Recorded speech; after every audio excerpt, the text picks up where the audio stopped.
What are 5 common challenges grad students face and what can you do about them? You're going to find out right now. Hey everybody, this is Leigh Hall from teachingacademia.com, and I'm all about giving you the tools you need to navigate academia and make your best impact. Today we're talking about 5 common challenges that you often face in grad school and what you can do about them. So this is a little different. These are not mistakes, all right? But these are just kind of challenges, things that you're going to most likely run into or you're going to see your friends run into. So let's dive in. These are in no particular order. So first of all, taking feedback personally.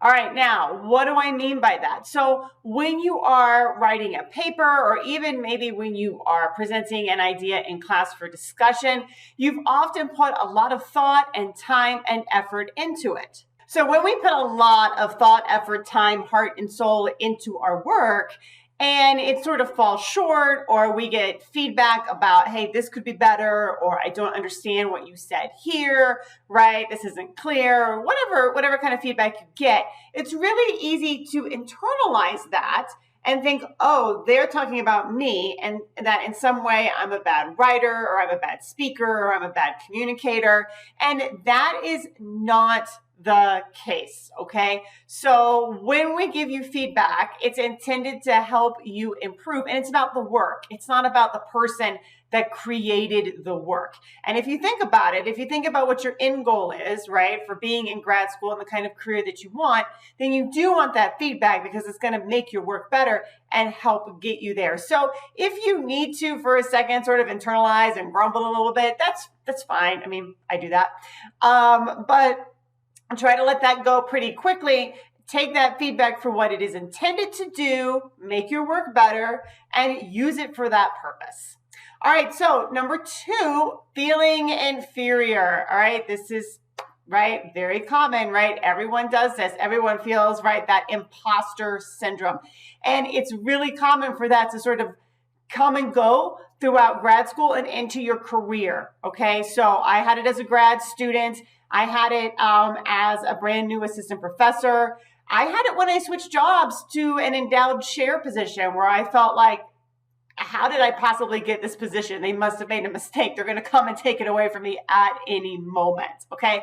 So just recognize that this is a normal feeling, and everybody is going to be feeling it at some point, maybe not at the same time that you are, but it is completely normal. So when it happens, acknowledge that it's going on, acknowledge that this is a totally normal thing that lots of people feel, right? It's been written about a ton. And then just let it go, okay? Sit with it for a little bit if you need to, but don't think that you are somehow less than and that you don't deserve that spot that you have, okay? Because you totally do. All right, number 3, time management, okay? This can be a challenge, particularly, when you're in grad school in that first year. So time management, when you're coming, especially if you've been working and then you're shifting into being a student again, sort of getting your head around how you balance any sort of teaching or research responsibilities alongside your classes. I know for me, it wasn't a question of, am I going to get the work done? It was a question of, I realized I was working all the time. So I had to get a handle on that because I was going to burn out. And then when you transition from grad school to an assistant professor, you're going to have to revisit that time management again. But I've got some great videos that I'm going to have pop up here, and all about time management, helping you do that better. You want to get a handle on it. You want to have a plan. Now, number 4, goes along with time management. It's this work-life balance, okay?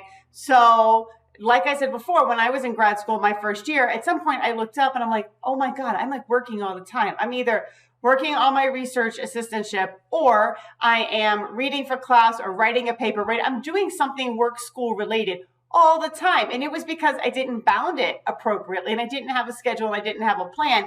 And once that time management gets out of whack, right? I mean, there are going to be moments when you've got to work a lot, but mine was out of whack for a while. Then that work-life balance falls out of whack as well, right? So you want to really focus in on your time management, What are your responsibilities as it relates to your job, your assistantship, and school? And then what are the other things that you want to do because you want to, right? Your hobbies, your family, your relationships, right, that are outside of that grad school experience. Make sure that you find time to support and nurture them, because doing both really well is going to make you very successful, and it's going to make it also less stressful, honestly.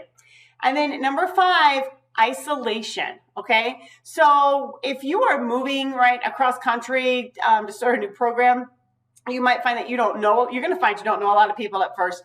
You will ideally have a cohort of other grad students that you can bond with, but isolation is a real thing, and it happens at different time points in your program. So when you first start your program, you might feel isolated because you don't have any friends in that or family in that area where you're at. Over time, as you start to get out and meet people and make those connections and build those relationships, that helps, right? You're going to be less and less isolated. But what I noticed happens as you go through a grad program is by the time you're getting to your dissertation stage, this isolation thing can creep up on you again, all right? So people that you've been friends with, right, they're finished, they've moved on. There's other grad students coming up behind you that started 1, 2, 3 years after you did. You may not know them so well. And so you can find yourself, and then when you're doing your dissertation, right, you're hunkered down doing your dissertation. So that isolation can creep up on you again. So you constantly want to be working just to make sure that those networks of what you're doing outside your job and outside your house, I'm going to say, are strong and supportive, so that your mental health and overall well-being is supported. So if you like this video and you want more, click right here, and I'll see you over in the next one.